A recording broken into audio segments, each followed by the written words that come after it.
Mi nombre es Roberto Vázquez. Tengo 74 años. Y hace una semana mi propia hija me dijo las palabras más crueles que puede escuchar un padre. Papá, yo no te debo nada. Tú decidiste tenerme. Tú decidiste criarme. Esas fueron tus decisiones, no las mías.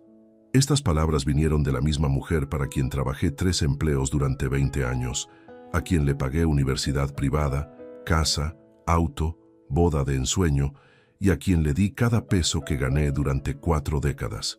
Pero lo que mi hija Gabriela no sabe es que durante todos estos años de sacrificio, yo también estuve construyendo algo en secreto. Algo que ahora vale más de $12 millones y que iba a ser todo suyo. Pero después de escuchar que no me debe nada, he decidido que tampoco yo le debo nada a ella. Escucha esta historia hasta el final porque lo que vas a oír te va a enseñar algo muy importante sobre la gratitud, el sacrificio paternal y las consecuencias de la ingratitud. También contame desde qué país me estás escuchando, porque quiero saber si estas historias de hijos desagradecidos llegan a todos los rincones del mundo, donde hay padres que lo dan todo por sus familias. Si esta historia tocó tu corazón, deja tu me gusta y compartila. A veces, una simple reflexión puede cambiar la manera en que tratamos a quienes más queremos. Para que entiendas cómo llegamos hasta acá, tengo que llevarte 50 años atrás, al día que cambió mi vida para siempre. Yo tenía 24 años, estaba recién casado con mi esposa Isabel y trabajaba como contador junior en una empresa pequeña. Ganaba lo justo para vivir, pero éramos felices.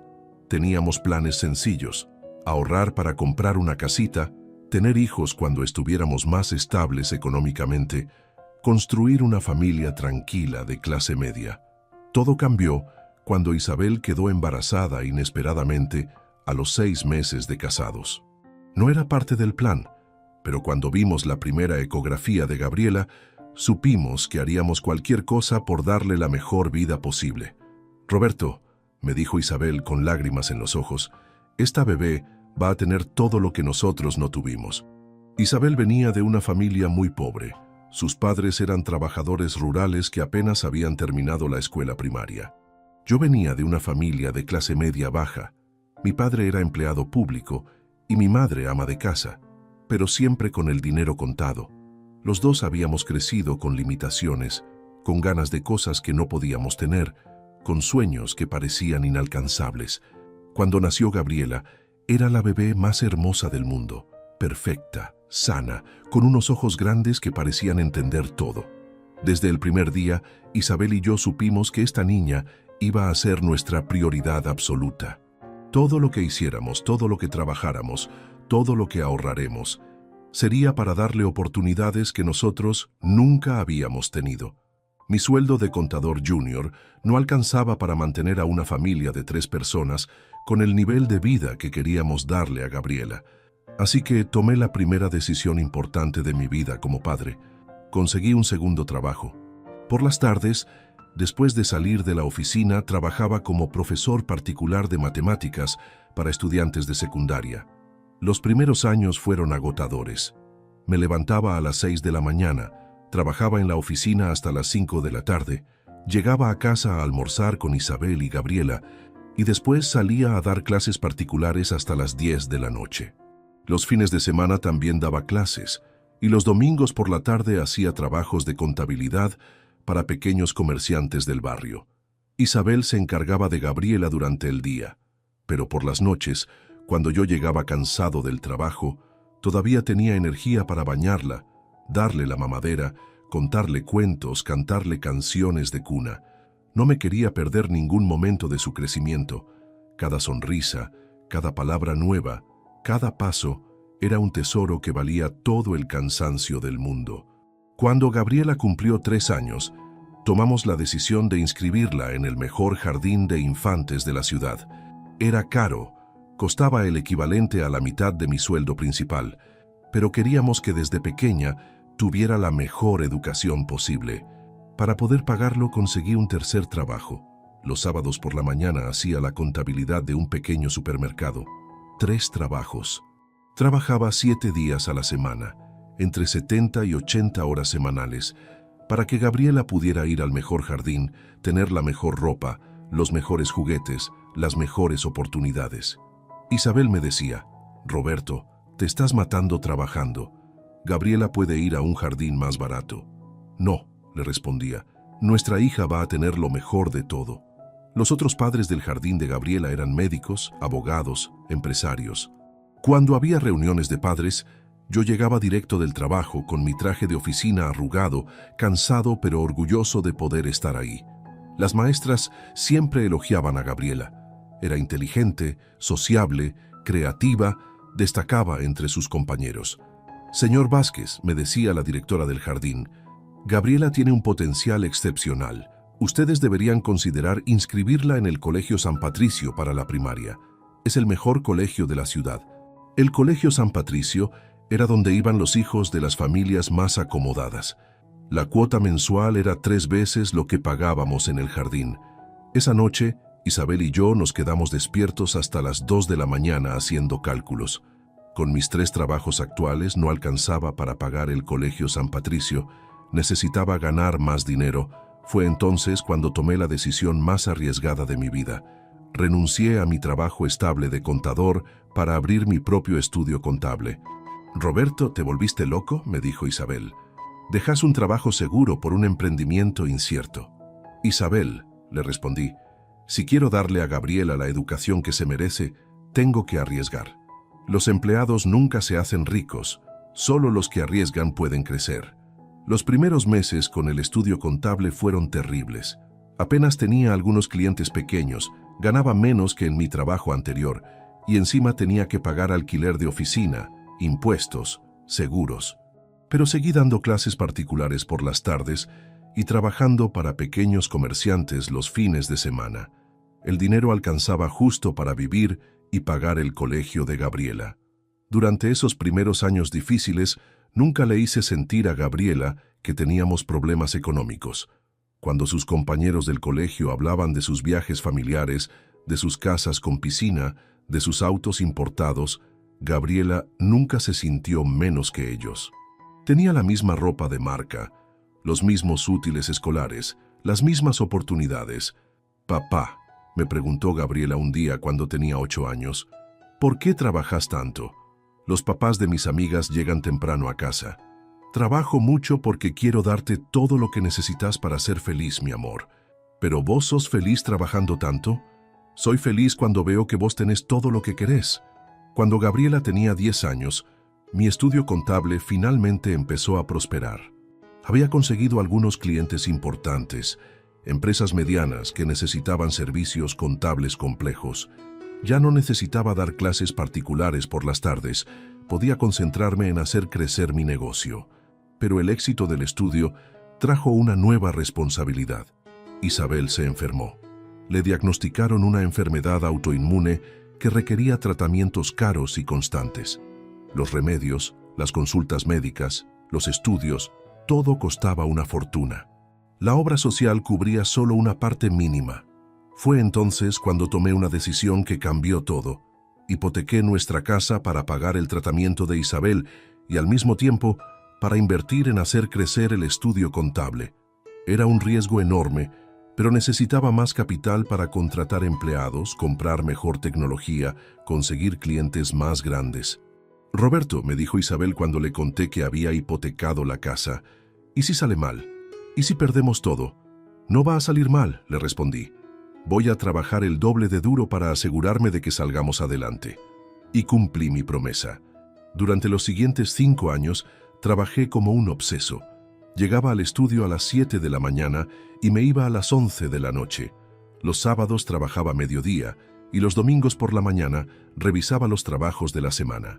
No tomé ni un solo día de vacaciones durante 5 años. El sacrificio valió la pena.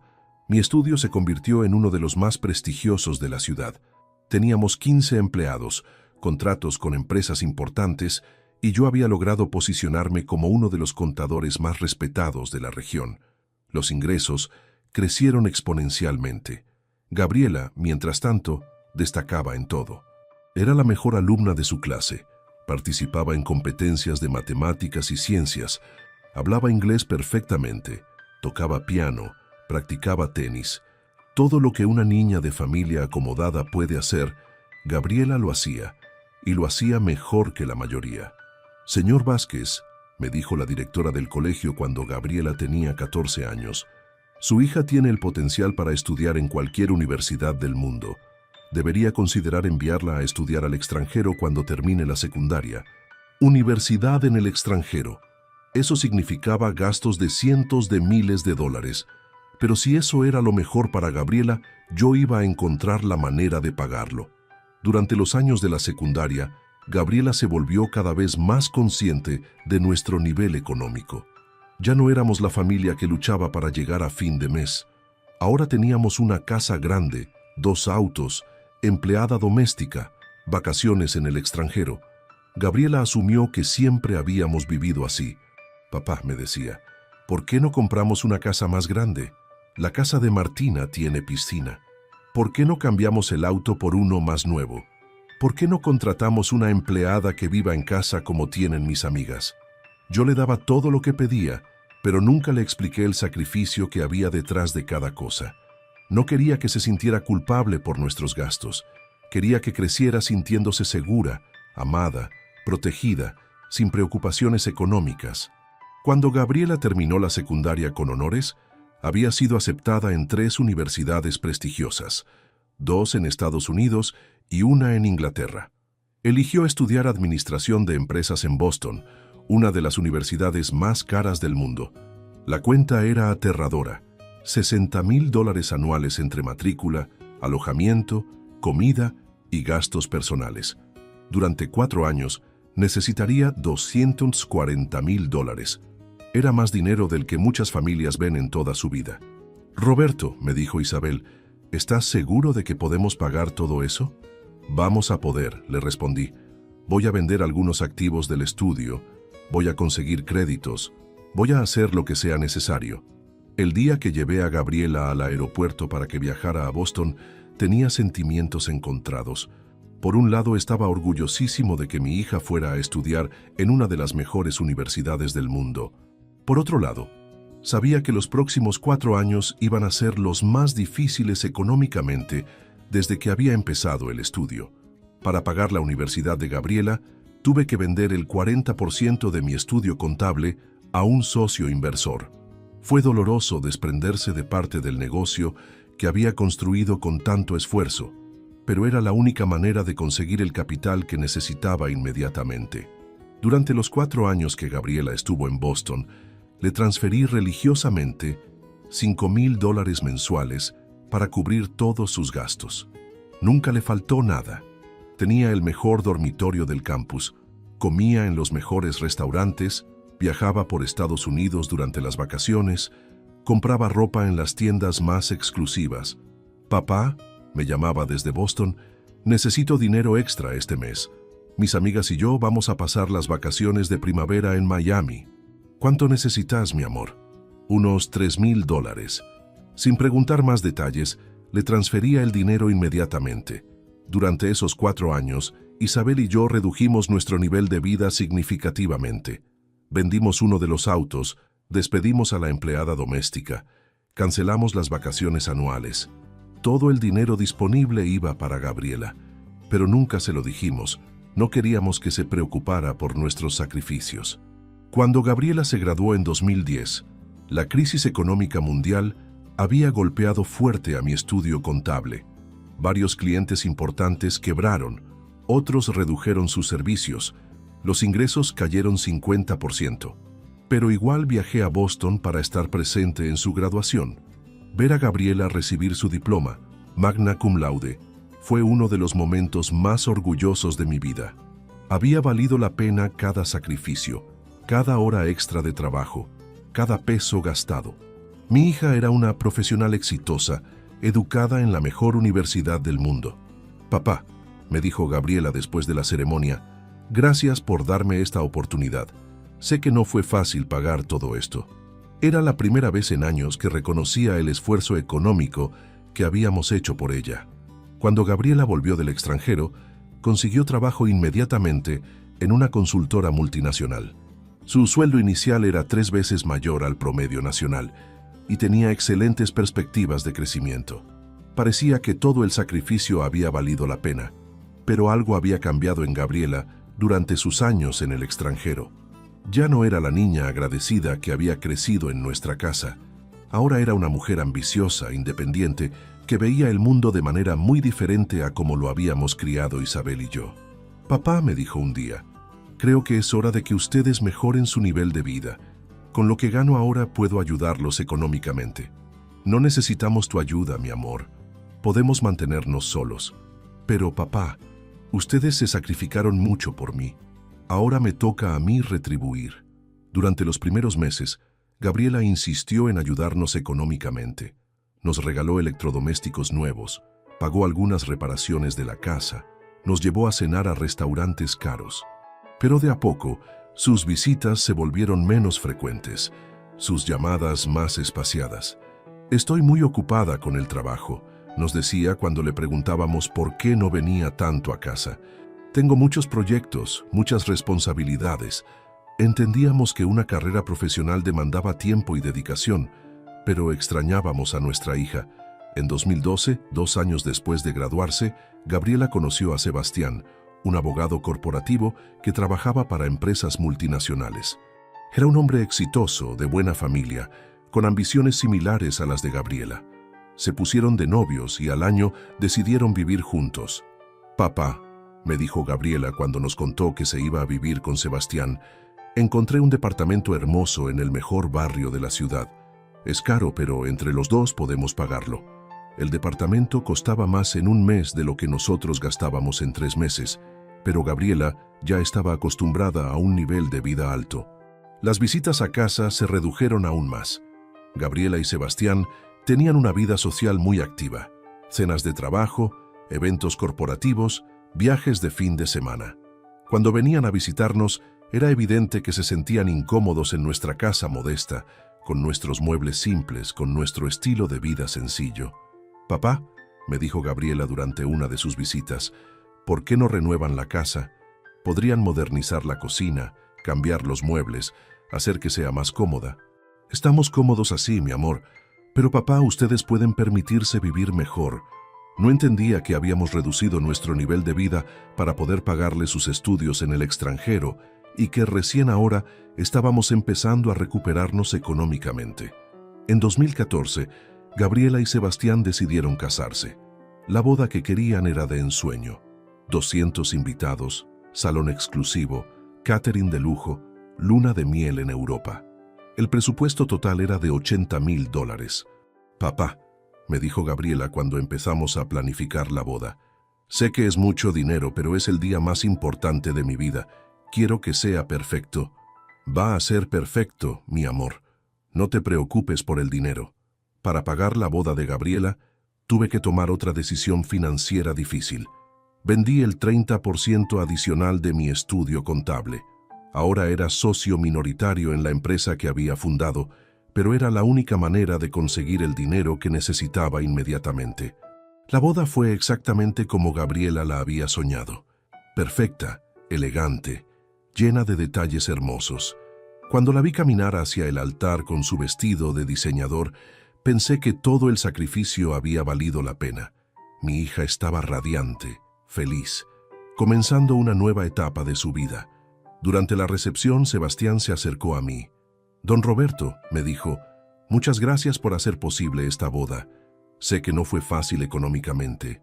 Era la primera vez que alguien reconocía explícitamente el esfuerzo económico que habíamos hecho. Después de la luna de miel en Europa, Gabriela y Sebastián se instalaron definitivamente en su nueva vida de pareja exitosa. Las visitas a casa se redujeron a ocasiones especiales. Cumpleaños, Navidad, Día de la Madre. Ya no éramos parte de su vida cotidiana. En 2016, Isabel empezó a mostrar síntomas de deterioro cognitivo.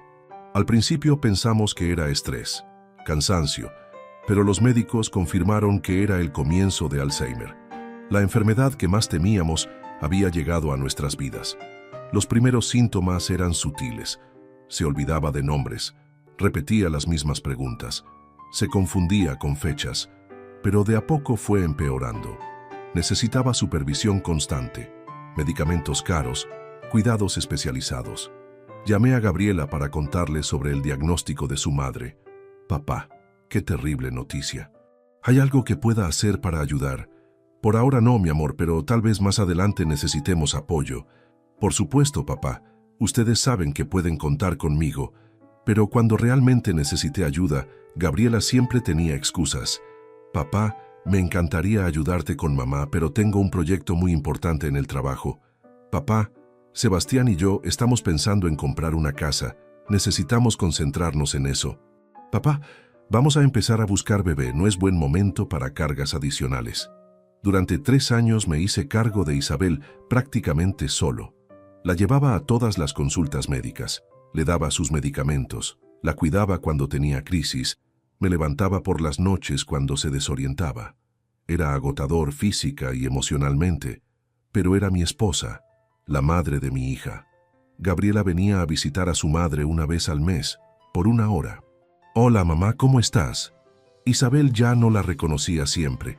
A veces la confundía con otras personas, a veces no recordaba quién era.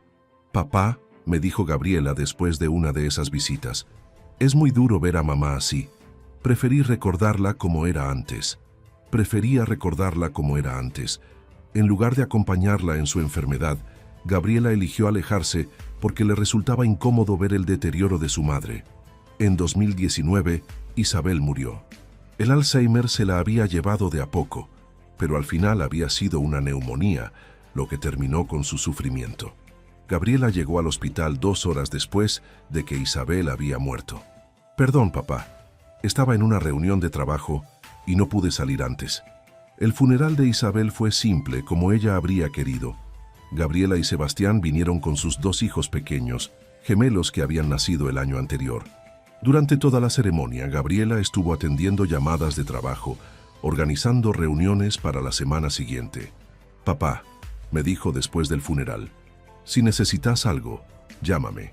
Sé que va a ser difícil vivir solo, pero después del funeral, sus llamadas se volvieron aún menos frecuentes. 1 vez por semana, conversaciones de 5 minutos, siempre con prisa por cortar. Durante el año siguiente, viví el duelo de Isabel en soledad. La casa se sentía vacía, silenciosa, llena de recuerdos. Gabriela venía a visitarme 1 vez al mes, siempre con los niños, siempre con prisa por irse. Papá, los niños se aburren acá, no hay nada para que jueguen. No había nada para que jugaran, porque yo nunca había tenido que entretener niños pequeños en mi casa. Isabel y yo habíamos envejecido solos, sin nietos que nos visitaran regularmente, sin la alegría de ser abuelos presentes en la vida de nuestros descendientes. En 2020, con la pandemia, las visitas de Gabriela se suspendieron completamente. Papá, no podemos llevarte a los niños porque sos grupo de riesgo. Era verdad, yo tenía 67 años y problemas de presión arterial, pero pasar meses sin ver a mi familia fue devastador. Durante esos meses de aislamiento reflexioné mucho sobre mi vida. Había trabajado durante 45 años para darle a Gabriela la mejor vida posible. Le había pagado la mejor educación, la mejor boda, todo lo que había querido. Pero ¿había valido la pena? ¿Había creado una hija agradecida o había creado una mujer que daba por sentado todo lo que había recibido?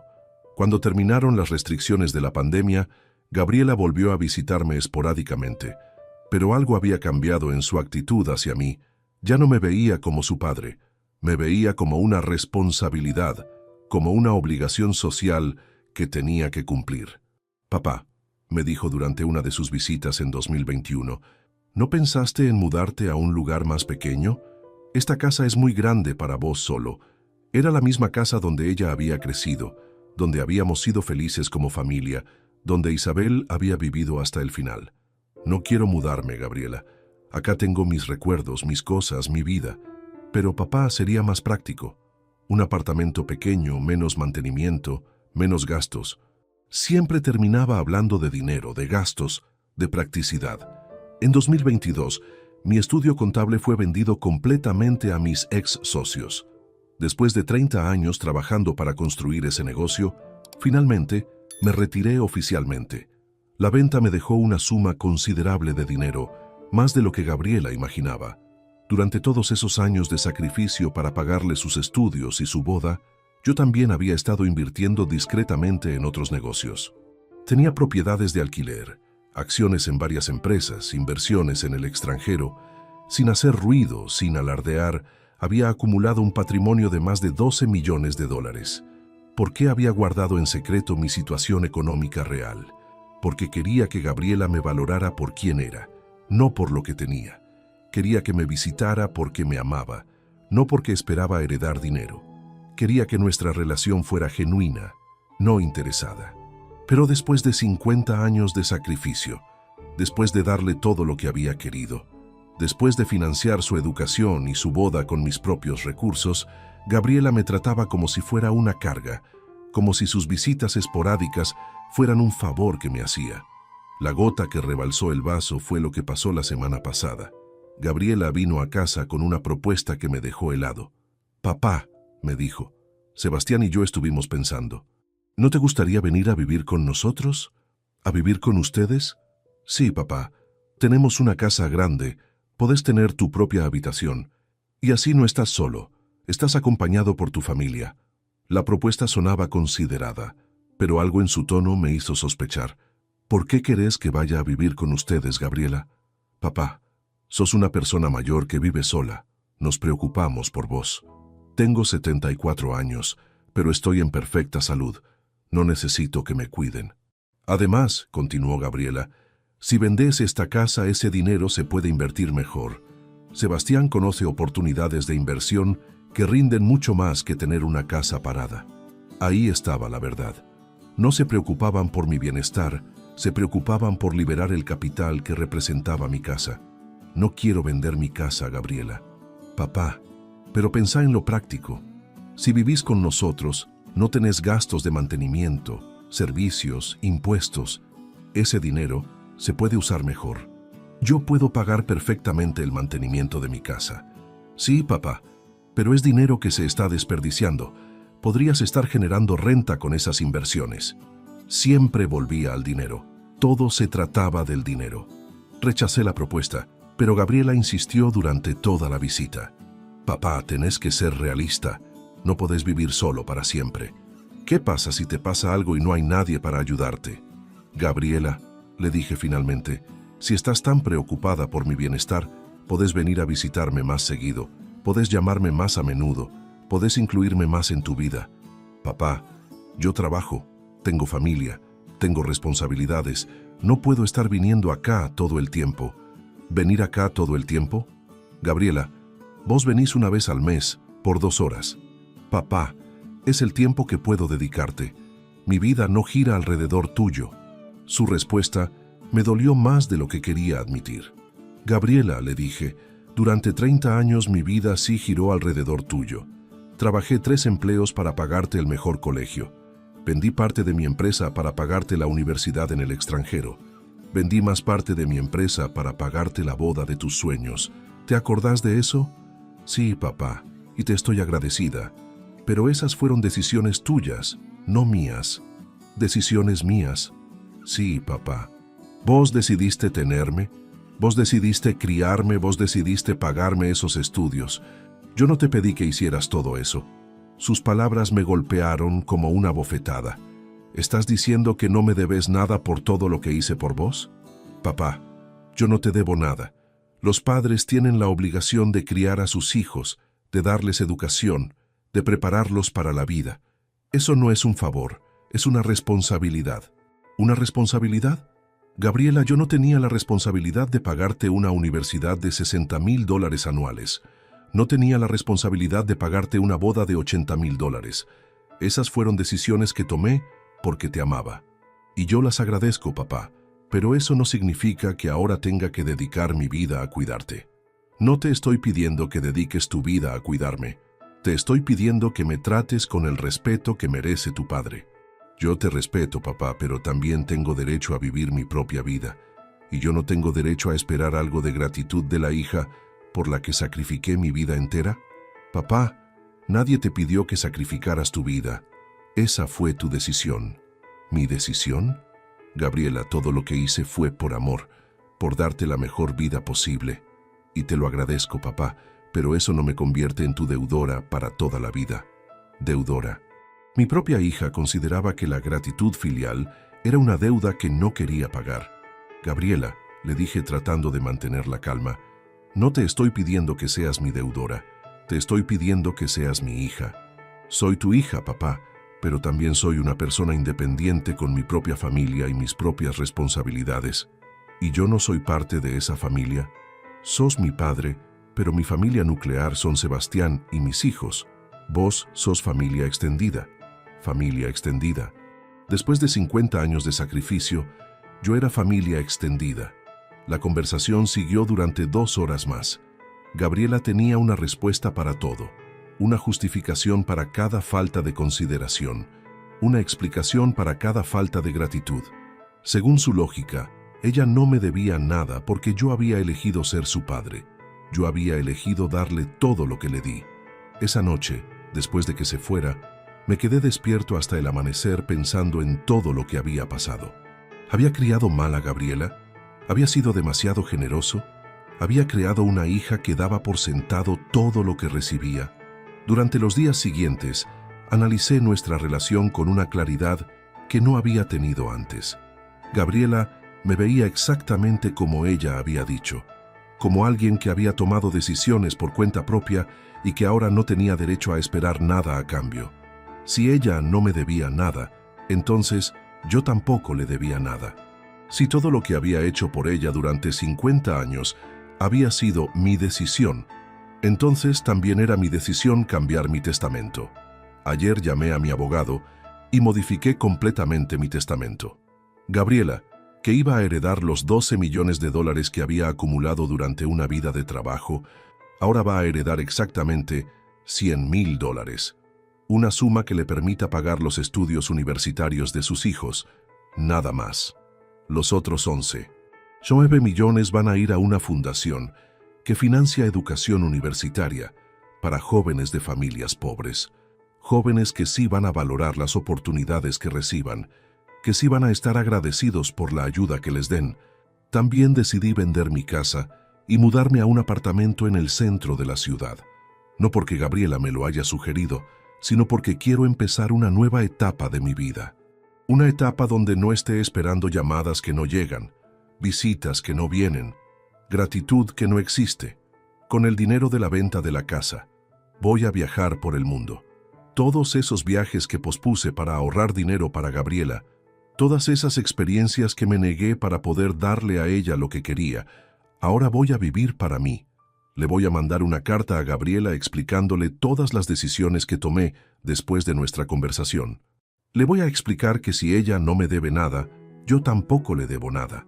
Que si todo lo que hice por ella fueron mis decisiones, entonces también es mi decisión donar su herencia a gente que sí va a valorarla. En la carta, le voy a contar sobre los 12 millones de dólares que había acumulado pensando en su futuro.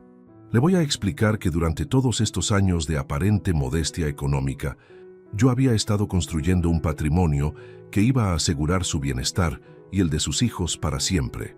Le voy a explicar que el padre al que consideraba una carga opcional había trabajado durante 45 años para asegurar que ella nunca tuviera preocupaciones económicas, que había vendido su empresa por partes para pagarle estudios y boda, mientras guardaba en secreto inversiones que habrían hecho de ella una mujer muy rica. Pero sobre todo, le voy a explicar que cuando alguien te dice que no te debe nada, lo apropiado es tomarle la palabra, porque nadie debería tener que mendigar gratitud, especialmente de sus propios hijos.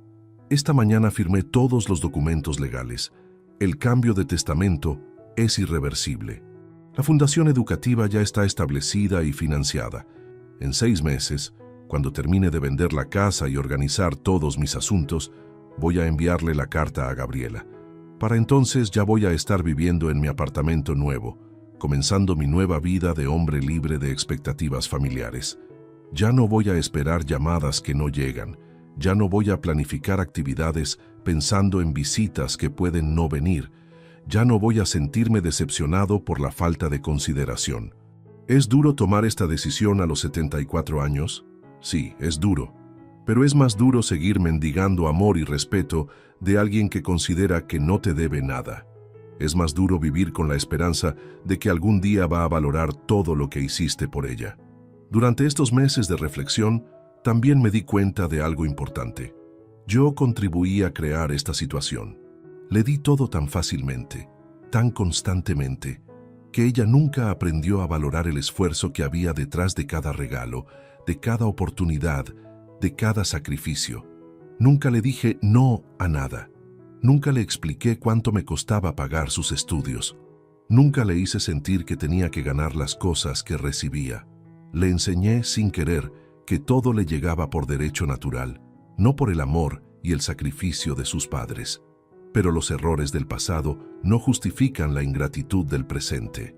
Una persona de 35 años, madre de familia, profesional exitosa, debería tener la madurez emocional para entender que sus padres merecen respeto y consideración, independientemente de cómo haya sido criada. La semana pasada, cuando Gabriela me dijo que no me debía nada, no estaba hablando solo de dinero.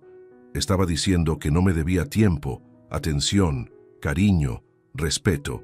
Estaba diciendo que su relación conmigo era opcional, que podía darme la atención que le sobrara después de ocuparse de sus verdaderas responsabilidades.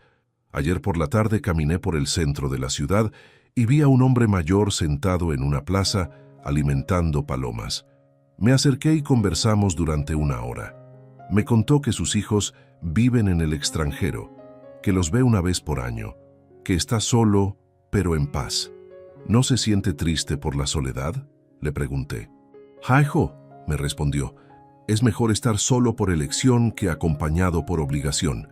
Cuando mis hijos me llaman o me visitan, sé que lo hacen porque quieren, no porque sienten que deben. Eso hace que cada contacto sea genuino». Sus palabras me marcaron profundamente. Yo había estado pidiendo atención por obligación, esperando gratitud por compromiso, mendigando amor por responsabilidad filial. Pero el amor verdadero no se mendiga, se recibe libremente o no se recibe en absoluto. Decidí que voy a seguir el ejemplo de ese hombre. Voy a alejarme físicamente de Gabriela para que, si algún día decide buscarme, sea porque realmente quiere tener una relación conmigo, no porque se siente obligada. El apartamento que compré está en el otro extremo de la ciudad. Es pequeño pero cómodo, moderno, con vista al río. Por primera vez en décadas, voy a vivir en un lugar elegido por mí, decorado según mis gustos, organizado según mis rutinas. También me inscribí en actividades para personas mayores, un club de lectura, clases de pintura, excursiones grupales. Voy a conocer gente nueva, gente que me valore por quien soy ahora, no por lo que puedo darles o por lo que hice en el pasado. El primer viaje que voy a hacer es a Europa, un mes recorriendo países que siempre quise visitar, pero que nunca pude porque estaba ahorrando dinero para Gabriela. Voy a viajar en primera clase, voy a hospedarme en los mejores hoteles, voy a comer en restaurantes exclusivos, todo lo que me negué durante décadas. Me siento culpable por gastar dinero en mí mismo. Un poco. Durante 50 años mi primer pensamiento siempre fue, ¿cómo afecta esto a Gabriela? Cambiar esa mentalidad no es fácil, pero es necesario. También estoy aprendiendo a disfrutar de pequeños placeres que había olvidado. Desayunar tranquilo leyendo el diario, escuchar música que me gusta, ver películas que me interesan, cocinar comidas que disfruto. Cosas simples que había dejado de lado porque siempre estaba pensando en el próximo sacrificio que tenía que hacer por mi hija. La fundación educativa que creé va a ayudar a 50 jóvenes por año a estudiar carreras universitarias. 50 jóvenes que van a recibir la misma oportunidad que le di a Gabriela, pero que van a valorarla porque viene de la necesidad, no del privilegio. Ayer recibí las primeras aplicaciones para las becas. Leyendo las historias de estos jóvenes, sus sueños, sus planes, sus agradecimientos anticipados, me emocioné más que en años. Estos chicos sí entienden el valor de una oportunidad educativa. Uno de los aplicantes escribió, «Esta beca representaría la diferencia entre tener un futuro y no tenerlo. Mi familia ha trabajado toda la vida para que yo pueda estudiar, y si recibo esta ayuda, voy a dedicar mi carrera a ayudar a otras familias como la mía. Leyendo esa carta entendí la diferencia. Este joven viene de una familia que trabajó toda la vida para darle oportunidades, exactamente como yo trabajé para Gabriela. Pero él reconoce el sacrificio, valora el esfuerzo, siente gratitud por lo que recibe.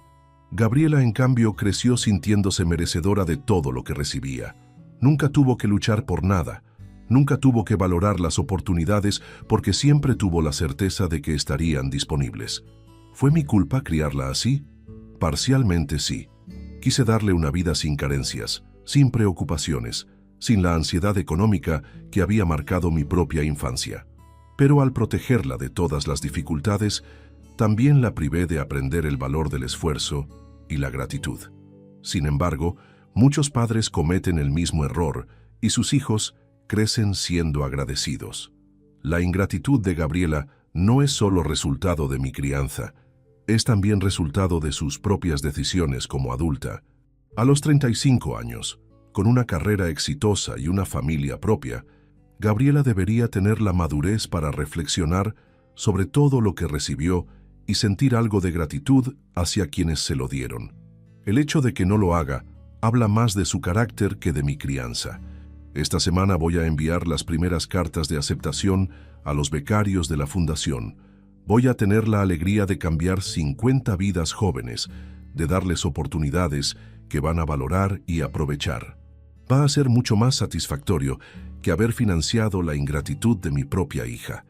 También esta semana voy a mandar la carta a Gabriela, una carta donde le explico todo, los 12 millones que iba a heredar, las inversiones secretas que había hecho pensando en su futuro, la fundación que creé con su herencia, mi decisión de alejarme de su vida.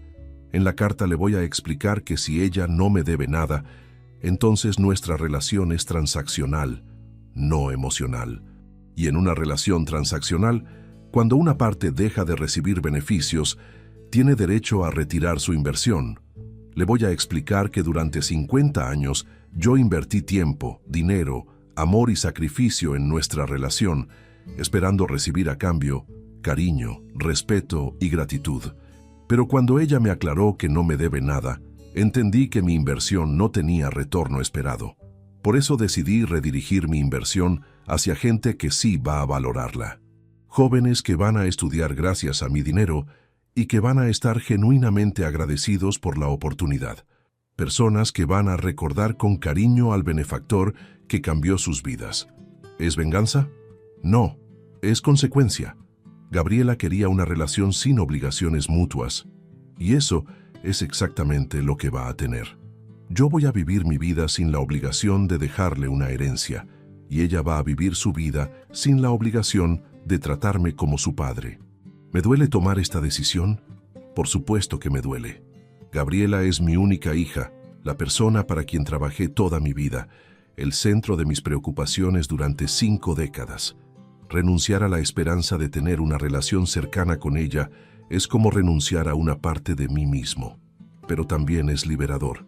Por primera vez en 50 años, mis decisiones van a estar basadas en lo que es mejor para mí, no en lo que es mejor para Gabriela. Voy a poder disfrutar de mi dinero, de mi tiempo, de mi energía, sin la presión constante de asegurar su bienestar futuro. Cuando Isabel murió, pensé que mi propósito en la vida había terminado. Había perdido a mi esposa y mi hija se había alejado emocionalmente.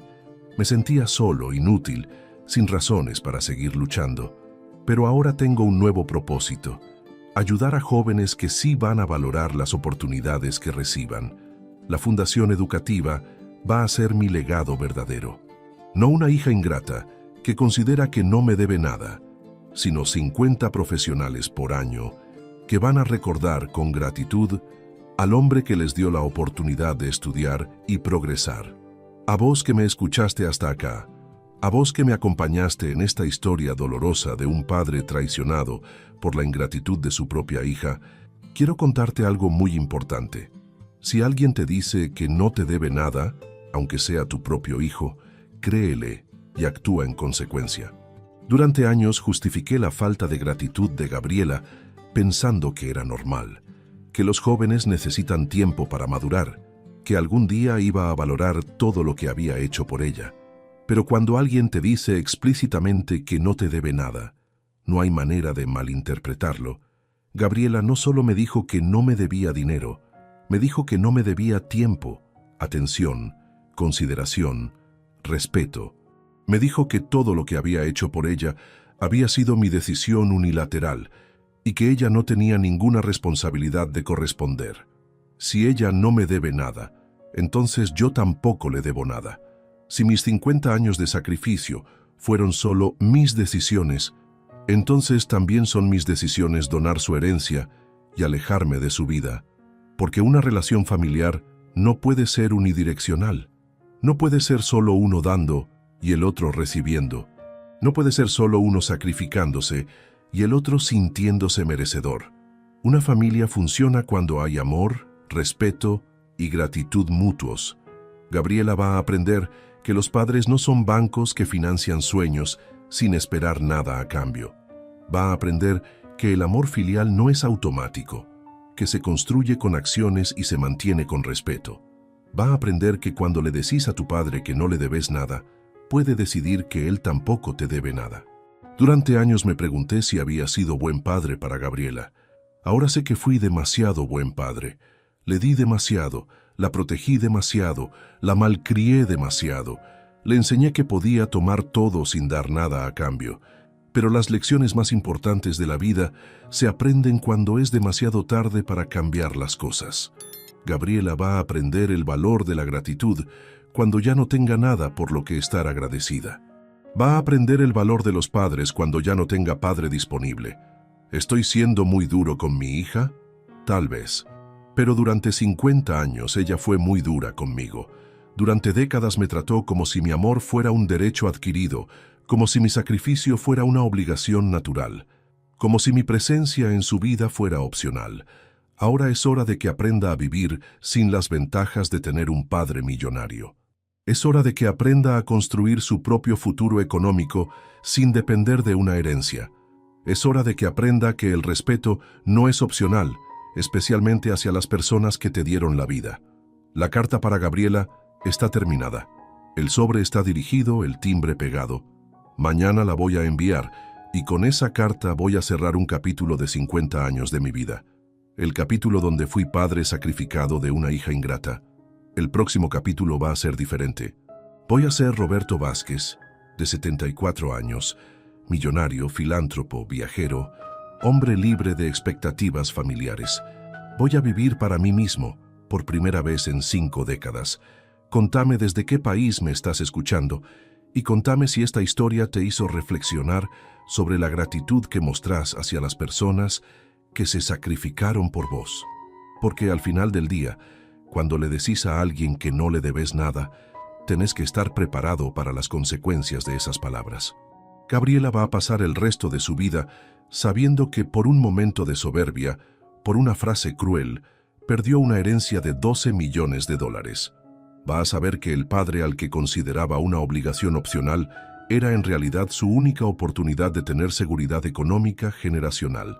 Y yo voy a pasar el resto de mi vida sabiendo que hice lo correcto, que no permití que mi hija me faltara el respeto, que no toleré que tratara mi amor como un derecho adquirido, que mantuve mi dignidad, aunque eso significara perder a mi única hija para siempre, porque a veces en la vida hay que elegir entre ser amado y ser respetado.